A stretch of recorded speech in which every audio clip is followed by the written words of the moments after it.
Kamusta po kayo? Bago po ang lahat, first things first.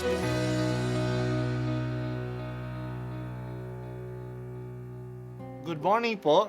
Sinisimulan po natin ngayon ang first things first. At dito po, tinatalakay natin sa unang bahagi ng umaga natin ay ang first readings na binabasa po sa banal na misa. Ito pong tinatalakay natin kasi madalas po kasi marami na tayong alam tungkol sa gospel readings. Pero konti po ang nagsasalita sa first readings. Pero ang first readings, bahagi din po yan ng Biblia, ng banal na kasulatan. Kaya susubaybayan po natin ang mga first readings, basahin po natin at kuminsan kailangan ng basahin ng 2 o 3 beses bago maintindihan kasi hindi po tayo familiar sa mga istorya at sa mga kaisipan na tinatalakay dito. Ang pagbasa mula sa mga gawa ng mga apostol. Noong mga araw na iyon, pinagpala ng Diyos si Esteban at pinuspos ng kapangyarihan. Ano pat gumawa siya ng maraming himala at kababalaghan sa harapan ng madla.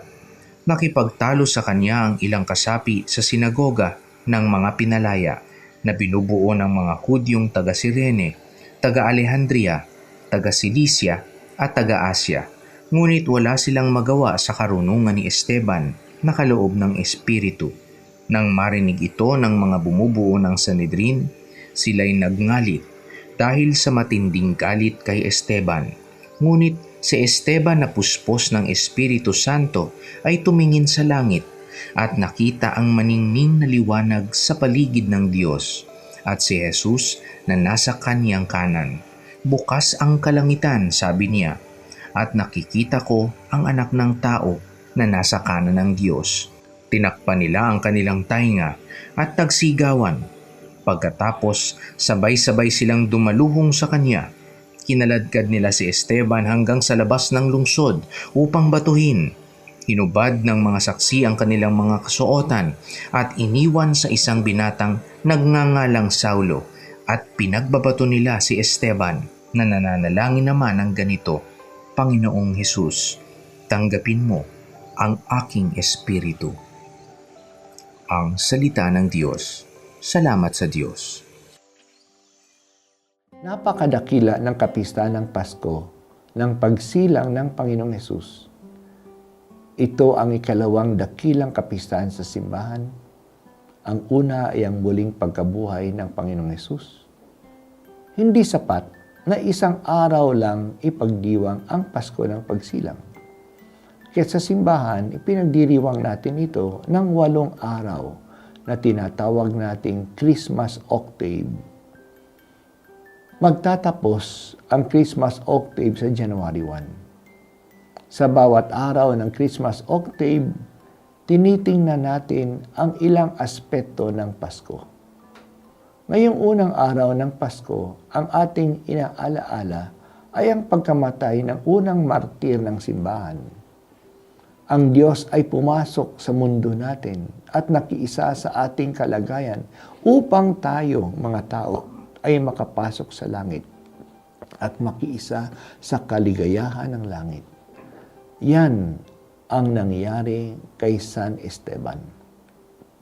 Si Esteban ay isa sa mga 7 tao na pinili ng simbahan na maglingkod bilang diakono. Hindi lang sila namamahagi ng pagkain sa mga balo. Sila din ang nagpapahayag ng magandang balita. Ito ay ginawa ni Esteban.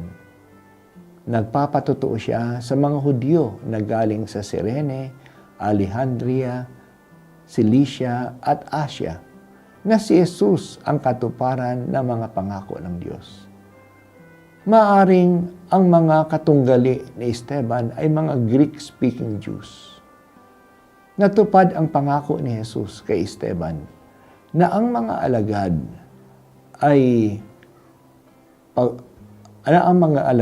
ay gagabayan ng Espiritu Santo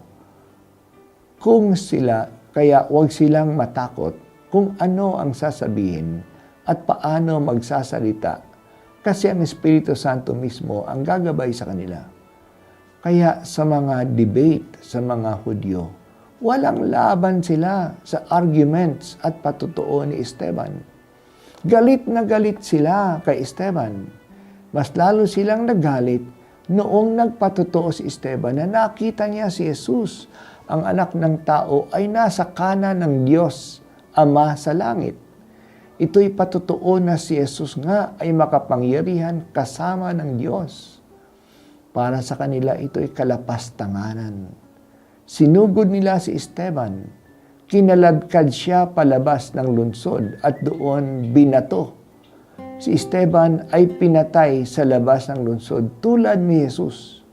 At bago siya mamatay, ipinaubaya niya ang kanyang sarili kay Jesus. Tulad din ng Panginoong Jesus na pinubaya niya ang kanyang kamay, ang kanyang sarili sa kamay ng Diyos Ama. Si Esteban, ang unang martir, ay namatay tulad ni Jesus. At siya ay pinatay sa kanyang pagpapatotoo kay Jesus. Ang kamatayan ni Esteban ay sinang-ayunan ni Pablo. Siya yung Saulo, ang binata na nag-alaga ng mga damit ng mga taong bumabato sa unang martir. Masaya ang pagdiriwang natin ng Pasko na nawawala sa ating kamalayan ang lagim ng kamatayan. Pero nandyan yung kamatayan na umaabang kahit na sa bagong sanggol na isinilang.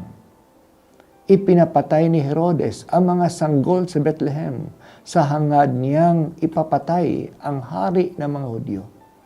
Pero nawala na ang kapangyarihan ng kamatayan kasi dumating na si Jesus, ang buhay at ang liwanag ng mundo.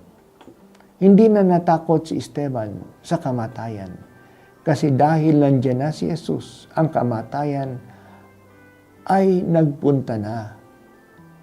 Ang kamatayan ay papunta na sa kamay ng Diyos. Ang kamatayan ay hindi na ang katapusan. Ito ay isang paraan upang mapasa Diyos tayo. Nawala na ang lagim at kamandag ng kamatayan. Kasi nasa atin na ang buhay, si Jesus na siya ang buhay ng mundo. O Diyos Ama, si San Esteban ay isinilang sa langit kasi si Jesus na iyong anak ay isinilang sa aming mundo. Bigyan mo kami ng katatagan ni Esteban na ipahayag si Jesus sa pagsasabuhay namin ng kanyang mga aral. Makiisa nawa kami kay Jesus na nakikiisa din sa amin. Ito po ang unang pagbasa at ako po ay si Bishop Broderick Pabilio dito sa First Things First.